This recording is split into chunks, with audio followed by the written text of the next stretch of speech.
Hello दोस्तों, welcome to my YouTube channel Satyam monitor.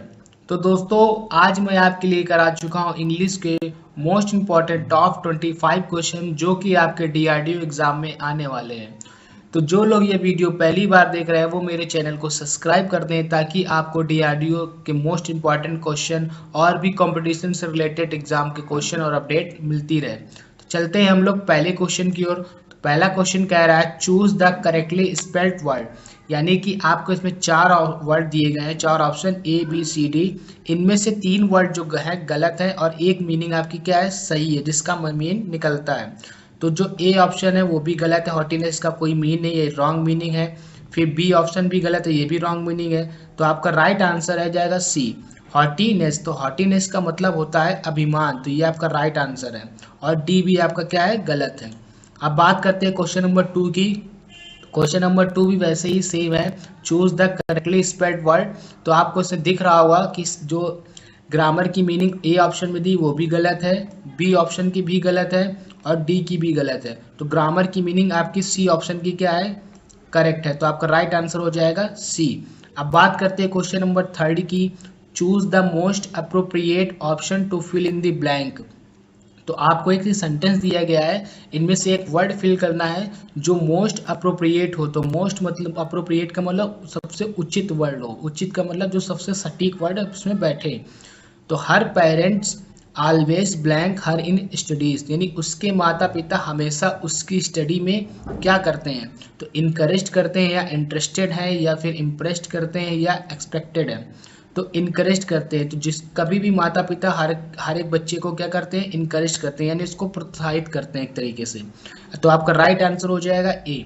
अब बात करते हैं हम लोग क्वेश्चन नंबर 4 की। तो select the most appropriate antonym of the giving word fertile.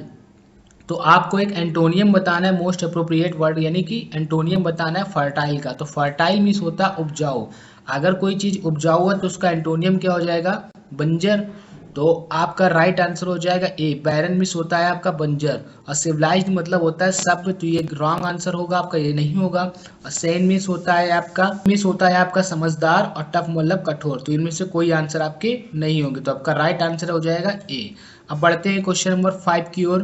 Question number 5 कह रहा है choose the most appropriate word that can substitute the giving group of words. तो यानी कि आपको एक मोस्ट अप्रोप्रिएट वर्ड चूज करना है इन चारों में से जो आपको एक सेंटेंस दिया गया उसका सब्स्टिट्यूट हो। तो सब्स्टिट्यूट वो होता है, जैसे मैंने कोई एक सेंटेंस बोला, जैसे मैंने एक एग्जांपल के तौर पे आपको बताता हूँ, जिसको दिखाई ना दे उसको क्या बोलेंगे, तो जिसको दिखाई ना देता हो तो उसको हम लोग अंधा बोलेंगे।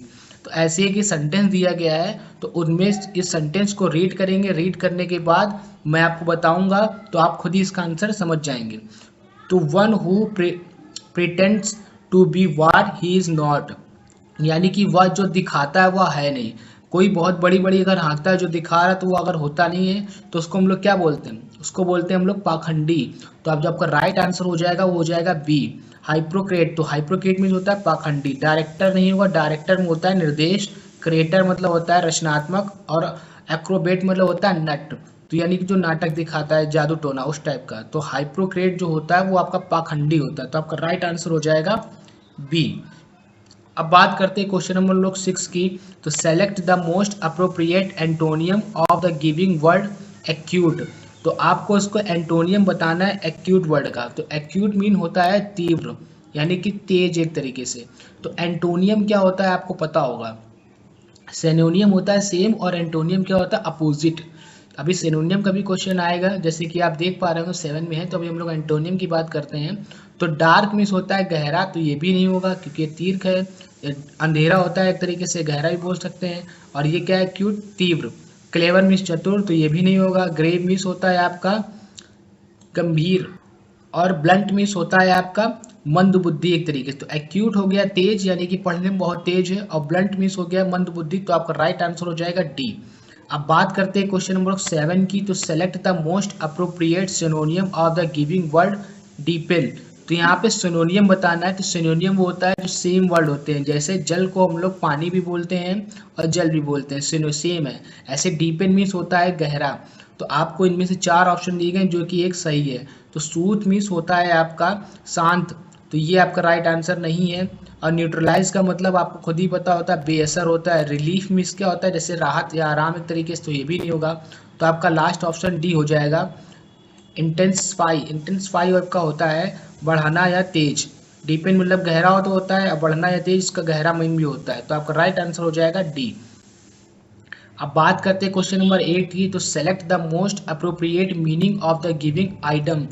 तो यहाँ पे आपको एक सेंटेंस दिया गया है। आइटम मीन्स मतलब पता होगा कि आपको मुहावरा होता है, तो एक सेंटेंस दिया गया और उसका जो सेम मीनिंग निकल के आएगा वो आपको बताना है। यानी कि एक तरीके से एक मुहावरे का जो अर्थ होता है वो आपको बताना है। तो क्वेश्चन पढ़ते हैं कि the ball is in an one's court. तो यानी कि गेंद एक के पाले में है। यानी कि हमने कोई मैच खेल रहा है या कुछ भी कर रहे थे, फुटबॉल मैच है, अगर उसने एक गेंद को इधर से उधर कर दिया, एक के पाले में चला गया, तो उसके बाद का रिएक्शन क्या होगा? तो to be respond the further action, यानी उसके आगे की जिम्मेदारी उसकी होगी। तो आपका राइट आंसर हो जाएगा ए। आपका बी ऑप्शन नहीं होगा, क्योंकि to pass the responsibility to another. आप अनदर यानी किसी और को जिम्मेदारी नहीं दे सकते हैं, क्योंकि आपने खुद ही गेंद उसके पाले में की है। तो बी ऑप्शन आपका नहीं हो सकता, ना ही सी। तो आपका सी ऑप्शन भी नहीं हो सकता, क्योंकि सी में कह रहा है कि to be fearful to taking any action, यानी कि वो डर के कारण कोई एक्शन ले रहा है या रिस्क ले रहा है। तो ये ऑप्शन गलत हो जाएंगे। तो आपका राइट आंसर ए ही आएगा। अब बढ़ते हैं क्वेश्चन नंबर 9 की ओर। क्वेश्चन नंबर 9 कह रहा है select the most appropriate option to fill in the blank. तो आपको एक सेंटेंस दिया गया है, इसमें से एक वर्ड फिल करना है। सेंटेंस को आप रीड कीजिए अच्छे से, आपको समझ में आ जाएगा। तो the entry gates were closed blank we could enter in, यानी कि एंट्री गेट क्लोज होने वाला है और हम इंटर कर सकते हैं। तो कर सकते हैं मतलब क्या था, टिल, बिफोर, आफ्टर, अंटिल। तो टिल भी नहीं आएगा, तो बिफोर। तो आपका राइट आंसर क्या हो जाएगा? बिफोर। यानी एंट्री गेट बंद होने से पहले हम लोग, बंद होने वाला था उससे पहले हम लोग एंट्री कर चुके थे या कर सकते थे। इस टाइप का आपका सेंटेंस अर्थ निकल के आएगा। तो आपका राइट आंसर हो जाएगा बी। और टिल आपको खुद ही पता होगा, आफ्टर बाद हो जाता है, अनटिल भी आपको पता होगा। अब बात करते हैं क्वेश्चन नंबर हम लोग 10 की। तो find the part of the giving sentence that has an error. तो आपको एक सेंटेंस नीचे दिया गया है जिसमें क्या है, एक एरर है। If there is no error choose no error. अगर कोई एरर नहीं निकलता है तो आपको नो एरर चूज करना है। तो I told the tailor to made a new dress for me, no error. तो मैंने टेलर से कहा कि मेरे लिए एक ड्रेस बनाइए।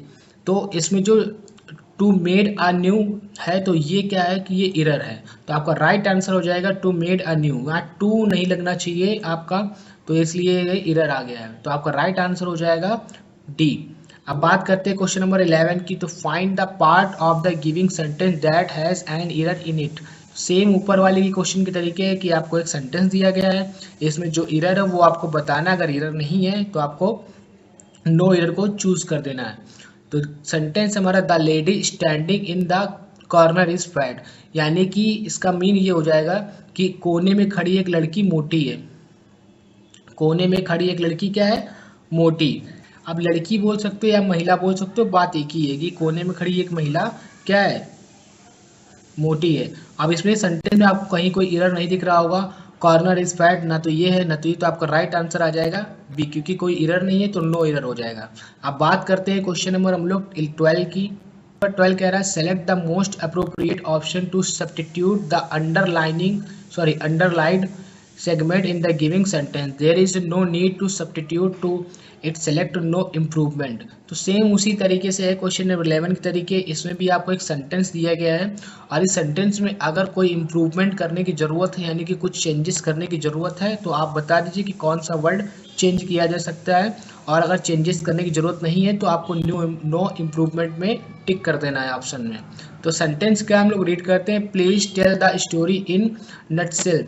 तो ये कह रहा है कि जो स्टोरी है वो संक्षेप में बताइए। नटसेल का मतलब होता है संक्षेप में। तो हम कृपया स्टोरी मुझे पूरी विस्तार से बताइए, संक्षेप में बताइए। तो इस सेंटेंस में आपको खुद ही पता चल रहा होगा कि कोई भी चेंजेस करने की जरूरत नहीं है। तो आपका राइट आंसर ये आ जाएगा नो इम्प्रूवमेंट। तो आपका राइट आंसर क्या हो जाएगा? D option.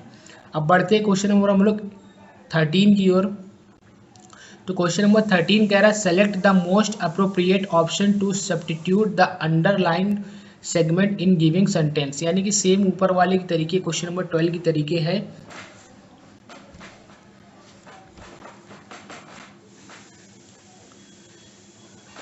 12 के तरीके है। जैसे अब आगे क्या है, in there is no need to substitute, यानी कि आपको फिर से वैसा ही सेंटेंस दिया गया है और इसमें क्या चेंजेस करने की जरूरत है आपको देखना है। अगर कोई चेंजेस होगा तो वर्ड आपको रॉन्ग का राइट कर देना है। तो सेंटेंस पढ़ते हैं, he did not like the novel nor I did, यानी वो बोल रहा है कि वह उसे नोवेल पसंद नहीं है और ना नहीं मुझे।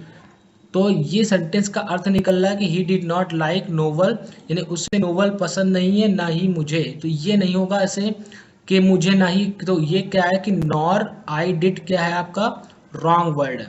वो होता है कि नॉर आई डिड रॉन्ग है, तो इसका राइट आंसर हो जाएगा नॉर डिड आई। तो अब इसका जो मीन बन के आएगा वो आ जाएगा उसे नोवेल नहीं पसंद है और मुझे ना तो नहीं।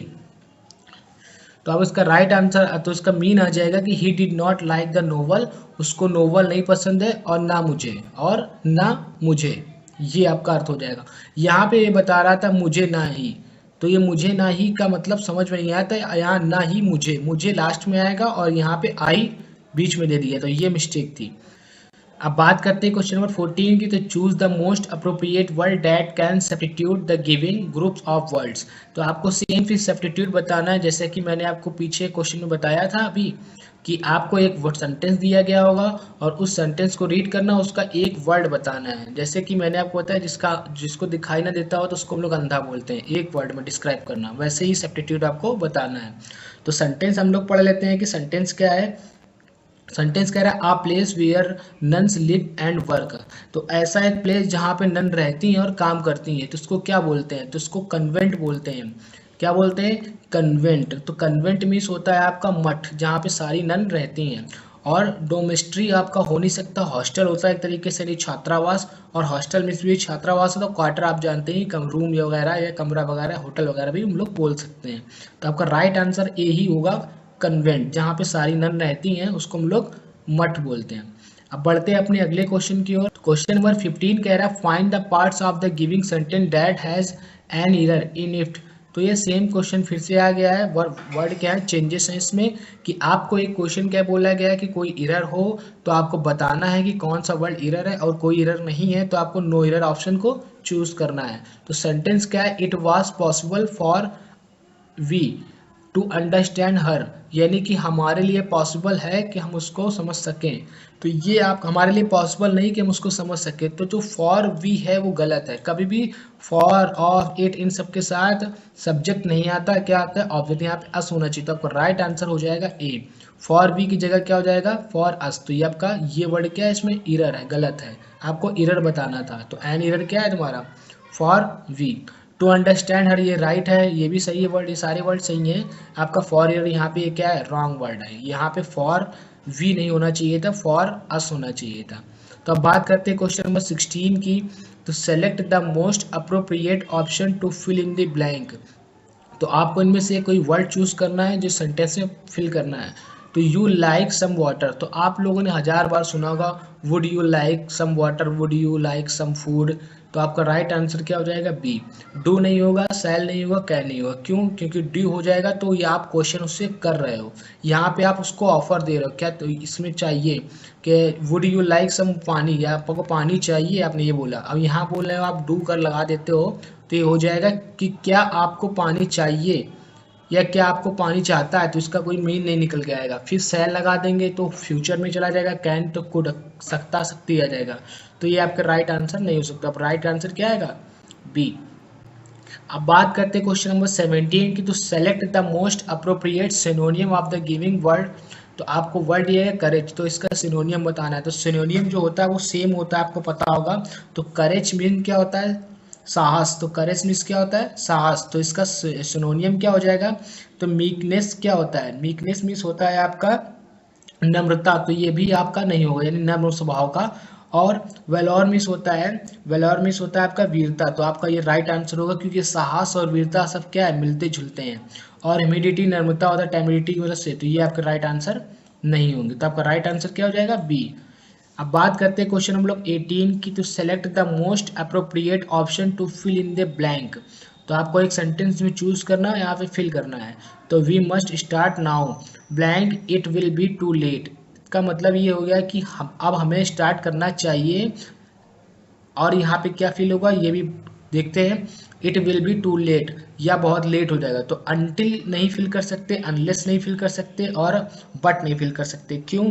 क्योंकि अनटिल मतलब होता है तक, हमें स्टार्ट करना चाहिए अब के बाद तक नहीं आता कभी। फिर अनलेस का मतलब हो जाएगा आपका जब तक, तो जब तक यहाँ पे कह रहा है वी मस्ट स्टार्ट नाउ, हमें स्टार्ट करना ही जब तक, तो ये भी नहीं हो जाएगा। जब तक लेट हो जाए तो कोई मतलब नहीं निकला। लेकिन भी नहीं फिल कर सकते, आपका राइट आंसर आ जाएगा और। तो यहाँ पे ये सेंटेंस का मीन निकल के अगर हम यहाँ पे और फिल कर देते हैं तो वी मस्ट स्टार्ट नाउ और it will be too late. अब हमें स्टार्ट करना चाहिए वरना बहुत लेट हो जाएगा। यहाँ पे और का मतलब या नहीं लिया जाएगा, वरना लिया जाएगा, क्योंकि सेंटेंस के अकॉर्डिंग वर्ड के मीनिंग बदल जाते हैं। अब बात करते हैं क्वेश्चन नंबर हम लोग 19। तो क्वेश्चन नंबर 19 में जाने से पहले आपको कंपैरिजन ये पैसेज दिया गया है, पैसेज रीड करना होगा और इस पैसेज में ही कुछ फिल इन दी ब्लैंक्स हैं जो आपको रीड करके फिल करने हैं। तो in the following passage some word are for some words have deleted, यानी कि इस पैसेज में कुछ वर्ड क्या हैं डिलीट किए गए, फिल इन दी ब्लैंक्स। तो आपके जो 19 से क्वेश्चन है, 19 से 23 तक आपके क्वेश्चन इसी से रहेंगे, सॉरी 22 तक क्वेश्चन आपके इसी से रहेंगे। तो हम लोग पहले क्वेश्चन को रीड करते हैं जो हमारा, बात करते हैं क्वेश्चन नंबर 19 की। तो select the most appropriate option for blank number 1। तो ब्लैंक नंबर 1 आप देख लीजिए। तो ब्लैंक नंबर 1 आपको यहाँ पे दिया गया है, तो आपको रीड करना है सेंटेंस ह्यूमिडिटी कैन बी से लेकर के the quality of the being women तक। तो इतना आप सेंटेंस रीड कीजिए। तो ह्यूमिडिटी कैन बी ब्लैंक, तो आपको सबसे पहले वर्ड दिख रहा होगा कैन बी। तो जहाँ भी ये पैसिव वॉइस में चला गया है, कैन होता तो अलग होता, कैन बी आ गया है तो आपका डिफाइंड आ जाएगा। तो आपका राइट आंसर क्या हो जाएगा? सी, क्योंकि ये फर्स्ट फॉर्म दी गई है, ये फोर्थ फॉर्म दी गई है, ये इसमें एस लगा दिया गया है, तो ये आपका आंसर नहीं हो सकता। आपका राइट आंसर क्या हो जाएगा? सी। अब जब इसको हम यहाँ पे फिल कर देंगे, humidity can be defined as the quality of being women, तो इसका जो मीन निकल के आएगा वो मीन हो जाएगा आर्द्रता को मानव होने का गुणवत्ता के रूप में परिभाषित किया जा सकता है, यानी आर्द्रता होने को मानव के रूप में परिभाषित किया जा सकता है। अब बात करते हैं क्वेश्चन नंबर 20 की। तो select the most appropriate option for blank number 2। तो ब्लैंक नंबर 2 देखते हैं हम लोग। तो ब्लैंक नंबर 2 आपको द से लेकर के पढ़ना है और 3 के ऑप्शन तक, पहले तक पूरा रीड करना है। तो आपका दिया हुआ है the peculiar nature blank man. तो यहाँ पे आपको ब्लैंक दे दिया है, तो इस ब्लैंक की जगह आपको इन नहीं आता, कि आदमी में नहीं होगा, एट नहीं होगा, टू नहीं होगा, तो क्या हो जाएगा? ऑफ। तो यहाँ पे आ जाएगा the peculiar nature of man by which is the distinguished.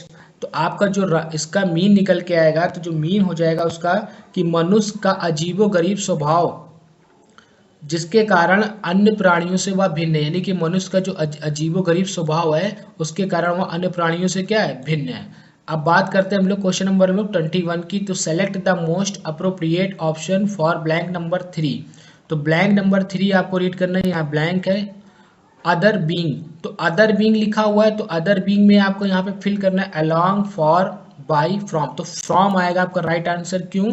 यहाँ फ्रॉम अगर लगा देते हैं तो अदर बीइंग यानी कि अदर लोगों से, यानी कि अन्य प्राणियों से क्या है? भिन्न है, तो यहाँ पे फॉर आएगा। जैसा कि मैंने आपको बताया था कि the peculiar nature of man, तो यानी कि अलग स्वभाव होने के कारण, आदमी का अलग स्वभाव होने के कारण वह अदर लोगों से, अदर बीइंग से, अन्य प्रजातियों से क्या है? भिन्न है। तो अब बात करते हैं क्वेश्चन हम लोग क्वेश्चन नंबर 22 की। तो क्वेश्चन नंबर 22 में कह रहा है select the most appropriate option for blank number 4। तो फिर से हम लोग को ऊपर चले जाना है, ब्लैंक नंबर 4 देखना है। तो ब्लैंक नंबर 4 में कह रहा है being women not mean that individual possess humility. तो बीइंग वुमेन, अब यहाँ पे कोई हेल्पिंग वर्ब आएगी तो हम हेल्पिंग वर्ब देखते हैं। तो बीइंग वुमेन सिंगल वर्ड है यहाँ पे, तो आ जाएगा हैड, डज, हैज, डिड। तो आपका डज आएगा क्योंकि सेंटेंस क्या हमारा प्रेजेंट में है, किसमें है? प्रेजेंट में है, इसलिए यहाँ पे डज आ जाएगा। तो being women does not mean that an individual possess humidity. तो इसका जो मीन आ जाएगा वो मीन हो जाएगा आपका इंसान होने का मतलब यह नहीं कि उसमें इंसानियत ना हो। तो इसका मीन क्या हो जाएगा? Being women does not mean that individual process humidity. इंसान होने का मतलब यह नहीं कि उसमें इंसानियत ना हो। अब बात करते हैं क्वेश्चन हम लोग अगले क्वेश्चन की बढ़ते, तो अब बात करते हैं क्वेश्चन हम लोग 23 की। तो 23 में कह रहा है select the most appropriate option for blank number 5। तो फिर से आपको ऊपर चले जाना, ब्लैंक नंबर 5 देखना है। तो ब्लैंक नंबर 5 का one of the outstanding example, तो यहाँ पे आपको खुद ही पता चलेगा जब वन ऑफ द आउटस्टैंडिंग जहाँ भी लिख के आ जाएगा तो वहाँ पे हम लोग को मोस्ट लगाना पड़ेगा। तो one of the most outstanding example or extraordinary humidity in the human being such as being portrayed beautifully by mother Teresa. तो मदर टेरेसा का जो नेचर था वो आउटस्टैंडिंग था, सबसे अच्छा था, उनके जैसा वो एग्जाम्पल है ह्यूमैनिटी इंसानियत का कि कैसे रहन सहन था, इस टाइप का हम लोग पता मतलब कैसे रहन सहन था उनका, ये हम लोग उनको देखकर सीख सकते हैं और कैसे वो लोग दूसरों के प्रति प्यार सद्भावना रखती थी। तो यहाँ पे आपका राइट आंसर क्या हो जाएगा, मोस्ट। तो आपका राइट आंसर आ जाएगा सी, मोस्ट। अब बात करते हैं क्वेश्चन नंबर 24 की। तो select the most appropriate option to substitute the underlined segment in the giving sentence if there is no needed to substitute it, select the no improvement. यानी कि आपको फिर से एक सेंटेंस दिया गया है, इस सेंटेंस को आपको रीड करना है। अगर इसमें कोई इम्प्रूवमेंट की जरूरत है तो आपको वो वर्ड बता देना है कि ये वर्ड यहाँ पे नहीं होना चाहिए, इसके चेंज करके दूसरा हम लोग वर्ड लगा सकते हैं सेंटेंस की ओर। तो the father with his children were expected to attend the function, यानी इसका मीन हो जाएगा समारोह में अपने बच्चों के साथ पिता के शामिल होने की उम्मीद थी, यानी कि समारोह में अपने बच्चों के साथ पिता के शामिल होने की क्या थी, उम्मीद थी। तो जो वर है वर नहीं होगा, यहाँ पे क्या हो जाएगा, वर की जगह पे क्या आ जाएगा, वास। तो आपका राइट आंसर हो जाएगा डी। अब बात करते हैं क्वेश्चन नंबर 25 की। तो select the most appropriate meaning to giving item. तो आपको ये एक आइटम दिया गया है, इसका आपको बताना है मीन। तो बेंड ओवर बैकवर्ड, तो इसका मीन हो जाएगा बेंड ओवर बैकवर्ड का कि पीछे की ओर मुड़ो। तो पीछे की ओर मुड़ो, तो इसका जो मीन निकल के आएगा वो आएगा to extend a lot of effort toward some end. तो आपका राइट आंसर हो जाएगा बी। इसका मतलब हो जाएगा झुककर किसी छोर की तरफ, यानी बहुत प्रयास करना। तो यानी कि इसका और इसका मीन क्या आएगा, सेम निकलेगा। तो दोस्तों आज मैंने आपको मोस्ट इंपॉर्टेंट इंग्लिश के 25 क्वेश्चन करा दिए हैं। आई होप आपको समझ में आ गए होंगे, और मिलते हैं अपनी अगली वीडियो में। और अगली वीडियो में जाने से पहले मेरा एक ही रिक्वेस्ट रहेगी कि आप मेरे चैनल को सब्सक्राइब कर दें और बेल आइकन को दबा दें, ताकि ऐसे मोस्ट इंपॉर्टेंट डीआरडीओ के आपको क्वेश्चन मिलते रहें। और भी कंपटीशन से रिलेटेड एग्जाम जो भी हो रहा है उसके मोस्ट इंपॉर्टेंट क्वेश्चन और मॉडल पेपर आपको मिलते रहेंगे।